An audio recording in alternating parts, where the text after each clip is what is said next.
নমস্কার বন্ধুরা, আমি পূজা চলে এসেছি তোমাদের সামনে একটা কেক বানানোর ভিডিও নিয়ে।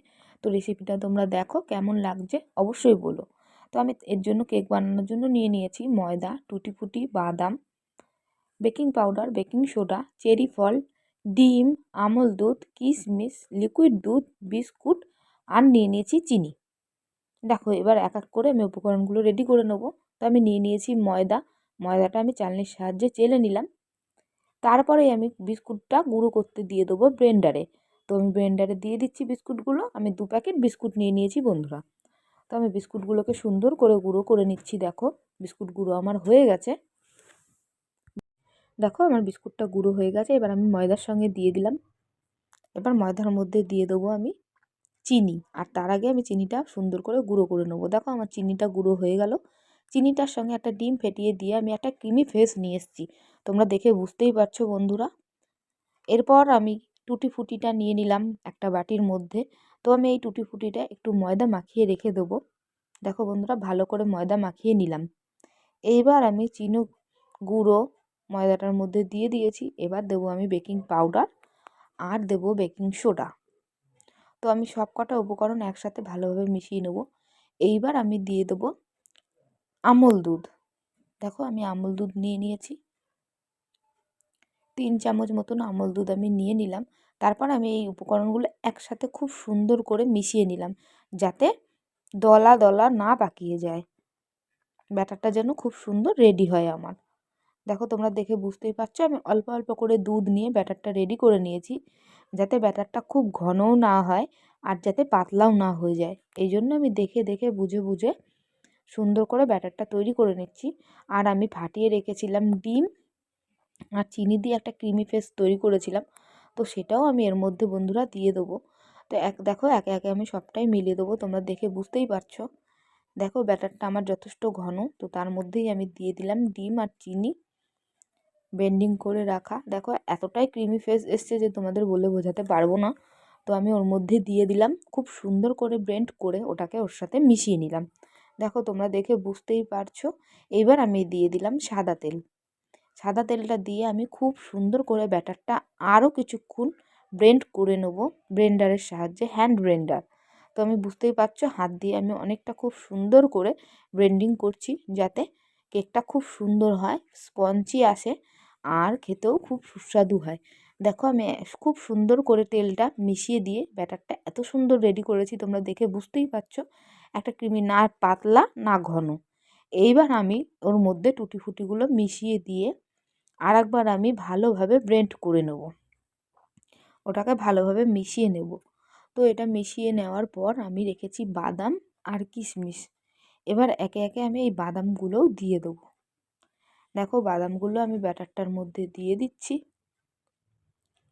তোমরা চাইলে কাজু দিতে পারো। তো আমি এমনি বাদামই দিয়েছি, কাঠবাদাম। তো আমি কাজু বাদামটা দিইনি, আমার কাছে ছিল না, তাই আমি কাঠবাদাম দিয়েছি। তো আমি বাদামগুলো সব দিয়ে দিচ্ছি। দেখো বাদামটা দিয়েও আমি আরেকবার সুন্দর করে মিশিয়ে নিলাম। তোমরা দেখে বুঝতেই পারছো কত সুন্দর ব্যাটারটা তৈরি হয়েছে। দেখো এর মধ্যে আমি কিশমিশগুলো দিয়ে দিলাম।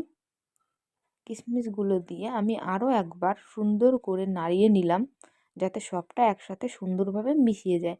তোমরা বুঝতেই পারছো বন্ধুরা, ব্যাটারটা খুব পাতলাও হয়নি আবার ঘনও হয়নি। এর ব্যাটারটা ঠিক এরকম রাখতে হবে। দেখো আমার ব্যাটারটা পুরো রেডি। দেখো এত সুন্দর হয়েছে। দেখো আরও সুন্দর করে আমি ব্লেন্ডিং করে নিলাম। ব্লেন্ডিং করার পর আমি কিশমিশটা রেখে দিলাম আর কিছু বাদাম আর চেরি ফলটা রেখে দিয়েছি, ওটা আমি একটু পরে দেব তার জন্য। তো আমি ওটাকে আরও সুন্দর করে মিশিয়ে, তোমরা দেখতেই পাচ্ছ। এবার আমি তেল ব্রাশ নিয়ে আর একটা সিলভারের বাটি নিয়ে নিয়েছি, ওর মধ্যে তেল ব্রাশ করে দিচ্ছি। তেল ব্রাশের সাহায্যে তেলটা সুন্দর করে আমি মাখিয়ে নিচ্ছি বাটিটায়। এবার দিয়ে দিলাম আমি বাটার পেপার। দেখো বাটার পেপার আর তেল ব্রাশের সাহায্যে ওটাকেও খুব সুন্দর করে তেলটা আমি লাগিয়ে নিলাম চারিপাশে বাটিটার। এবার আমি ব্যাটারটা দিয়ে দেবো বাটির মধ্যে। দেখো দিয়ে দিয়েছি বাটিটার মধ্যে ব্যাটারটা। এবার আমি একটু ট্যাপ ট্যাপ করে দেবো, যাতে কোনো বাবলস না হয়। দেখো আমি ব্যাটারটা দেওয়ার পর আমি কিশমিশ, চেরি ফল আর বাদাম দিয়ে একটু সাজিয়ে নিলাম। দেওয়ার পরে আমি এদিকে কড়াই বসিয়ে দিয়েছি গরম করার জন্য এবং তার উপরে একটা স্ট্যান্ড দিয়ে দিয়েছি, দেখে বুঝতেই পারছো তোমরা। আর আমি গ্যাসটা এখন হাই ফ্লেমে রেখে দেবো। তো আমি প্রথম গ্যাসটা হাই ফ্লেমে 5 মিনিট মতো রেখে দেবো। তারপরে আমি ব্যাটারটা ওর উপরে বসিয়ে দিয়ে চাপা দিয়ে আমি সুন্দর করে চাপা দিয়ে দেবো। দেখো আমার কেকটা কুক হয়ে গেছে 40 মিনিট রাখার পর। কেকটার আমার ফাইনাল লুক দেখো, খুব সুন্দরভাবে এসছে। আর এত সুন্দরভাবে ফুলেছে তোমাদের বলে বোঝাতে পারবো না। দেখো চারপাশটা দেখে তোমরা বুঝতেই পারছো খুব স্মুথলি আর খুব সুন্দরভাবে কেকটা হয়েছে। কালারটা দেখেও তোমরা বুঝতে পারছো। দেখো বন্ধুরা এত সুন্দর হয়েছে তোমাদের বলে বোঝাতে পারবো না। তো তোমাদের সামনে পুরোটাই দেখো আমি কেকটা বার করে নিয়েছি। এবার কেকটা বার করে নিয়ে আমি কিছুটা চেরি দিয়ে সাজিয়ে নেব ওপরটা। দেখো কি অসাধারণ দেখতে হয়েছে, আর এত সুন্দর স্পঞ্জি হয়েছে আর এত সুন্দর সফট, তোমরা না খেলে বুঝতেই পারবে না বন্ধুরা। এই দেখো আমি কেক নিয়ে চলে এসেছি, এইবার আমি কেক কেটে খাওয়ার পালা। তো আমি এখন কেকটাকে কাটবো তোমাদের সামনেই, তোমরা দেখতেই পাচ্ছ এত সুন্দর সফট হয়েছে। তো আমি চাকু দিয়ে কেকটা কেটে নিচ্ছি বন্ধুরা। অসাধারণ হয়েছে, তোমরাও অবশ্যই ঝটপট বানিয়ে ফেলো বাড়িতে।